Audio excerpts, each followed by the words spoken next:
ಶ್ರೀರಾಮನಗರಿ ಅಯೋಧ್ಯೆಯಲ್ಲಿ ಅಭಿವೃದ್ಧಿ ಪರ್ವ ಶುರುವಾಗಿದೆ. ರಾಘವನೂರಿಗೆ ಅಭಿವೃದ್ಧಿಯ ಟಚ್ ಕೊಟ್ಟು ಮೋದಿ ಇಲ್ಲಿಂದಲೇ ಹಿಂದೂ ರಾಷ್ಟ್ರದ ಪರಿಕಲ್ಪನೆಗೆ ಮುನ್ನುಡಿ ಬರೆಯಲಿದ್ದಾರೆ. ಆ ಕುರಿತ ಒಂದು ವರದಿ ಇಲ್ಲಿದೆ.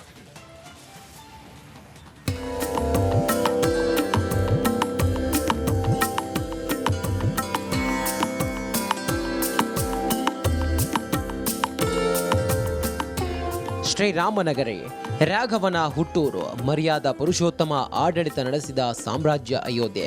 ಅಯೋಧ್ಯೆಯಲ್ಲಿ ಈಗ ಅಭಿವೃದ್ಧಿ ಪರ್ವ ಶುರುವಾಗಿದೆ. ಯಾರು ಊಹಿಸದ ರೀತಿಯಲ್ಲೇ ರಾಮನೂರು ಅಭಿವೃದ್ಧಿ ಕಾಣುತ್ತಿದೆ.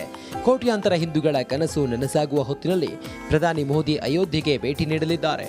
ರಾಮನೂರಲ್ಲೇ ಜಾದು ಮಾಡಿದ ಪ್ರಧಾನಿ ಮೋದಿ ಮತ್ತೊಂದು ಹಂತದಲ್ಲಿ ಅಭಿವೃದ್ಧಿ ಪರ್ವಕ್ಕೆ ನಾಂದಿ ಹಾಡಲಿದ್ದಾರೆ.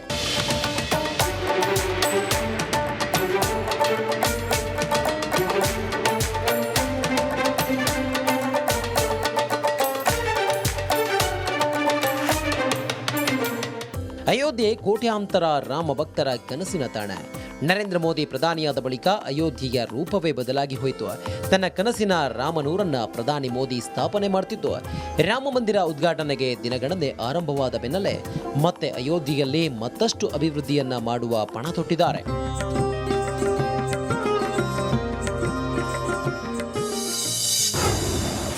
ರಾಘವನೂರಿನಲ್ಲಿ ನಮೋ ಅಭಿವೃದ್ಧಿಯ ಹೆಜ್ಜೆ. 11,100 ಕೋಟಿಯ ಯೋಜನೆಗಳಿಗೆ ಚಾಲನೆ.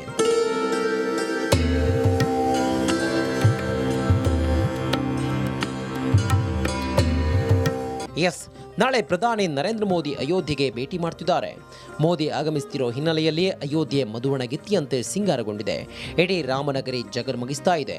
ಮೋದಿ ಆಗಮಿಸುತ್ತಿರೋ ಹಿನ್ನೆಲೆಯಲ್ಲಿ ಅಯೋಧ್ಯೆಯಲ್ಲಿ ಬಿಗಿ ಬಂದೋಬಸ್ತ್ ನಿಯೋಜಿಸಲಾಗಿದೆ. ಶ್ರೀರಾಮನಗರಿಯಲ್ಲಿ 11,100 ಕೋಟಿಯ ವಿವಿಧ ಅಭಿವೃದ್ಧಿ ಯೋಜನೆಗಳಿಗೆ ಚಾಲನೆ ನೀಡಲಿದ್ದಾರೆ.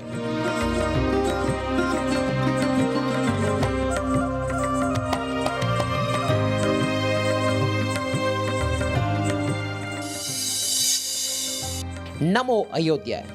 ನಾಳೆ ಬೆಳಿಗ್ಗೆ ಪ್ರಧಾನಿ ನರೇಂದ್ರ ಮೋದಿ ಅಯೋಧ್ಯ ಧಾಮ ರೈಲ್ವೆ ನಿಲ್ದಾಣ ಉದ್ಘಾಟನೆ ಮಾಡಲಿದ್ದಾರೆ. ಇದೇ ವೇಳೆ 2 ಅಮೃತ್ ಭಾರತ್ ರೈಲು, 6 ವಂದೇ ಭಾರತ್ ರೈಲುಗಳಿಗೆ ಹಸಿರು ನಿಶಾನೆ ತೋರಲಿದ್ದಾರೆ. ಅಲ್ಲದೆ ನೂತನವಾಗಿ ನಿರ್ಮಾಣವಾಗಿರುವ ಮಹರ್ಷಿ ವಾಲ್ಮೀಕಿ ಅಂತಾರಾಷ್ಟ್ರೀಯ ವಿಮಾನ ನಿಲ್ದಾಣ ಲೋಕಾರ್ಪಣೆಗೊಳಿಸಲಿದ್ದಾರೆ. ಇನ್ನು ಮಧ್ಯಾಹ್ನ ಅಯೋಧ್ಯೆಯಲ್ಲಿ 2,180 ಕೋಟಿ ರೂಪಾಯಿಗೂ ಹೆಚ್ಚು ವೆಚ್ಚದಲ್ಲಿ ಅಭಿವೃದ್ಧಿಪಡಿಸಲಾಗುತ್ತಿರುವ ಗ್ರೀನ್ಫೀಲ್ಡ್ ಟೌನ್ಶಿಪ್ಗೆ ಶಂಕುಸ್ಥಾಪನೆ ನೆರವೇರಿಸಲಿದ್ದಾರೆ. ಇದಲ್ಲದೆ ಉತ್ತರ ಪ್ರದೇಶದಲ್ಲಿ 4,600 ಕೋಟಿ ರೂಪಾಯಿಗೂ ಅಧಿಕ ಮೊತ್ತದ ವಿವಿಧ ಮಹತ್ವದ ಯೋಜನೆಗಳನ್ನು ಪ್ರಧಾನಿ ಮೋದಿ ಉದ್ಘಾಟಿಸಿ ರಾಷ್ಟ್ರಕ್ಕೆ ಸಮರ್ಪಿಸುತ್ತಾರೆ.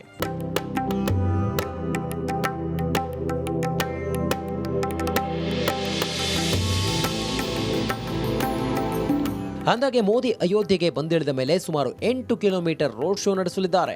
ಮಂತ್ರ ಘೋಷಗಳೊಂದಿಗೆ 500 ವೈದಿಕ ವಿದ್ಯಾರ್ಥಿಗಳು ಮೋದಿಗೆ ಸ್ವಾಗತ ನೀಡಲಿದ್ದಾರೆ. ರೋಡ್ ಶೋನಲ್ಲಿ 51 ಕಡೆ ಪ್ರಧಾನಿ ಮೋದಿಗೆ ಪುಷ್ಪವೃಷ್ಟಿ ನಡೆಯಲಿದೆ. ಅಯೋಧ್ಯ ನಗರಿಯಲ್ಲಿ 2 ಲಕ್ಷ ಕೇಸರಿ ಧ್ವಜಗಳು ರಾರಾಜಿಸಲಿವೆ.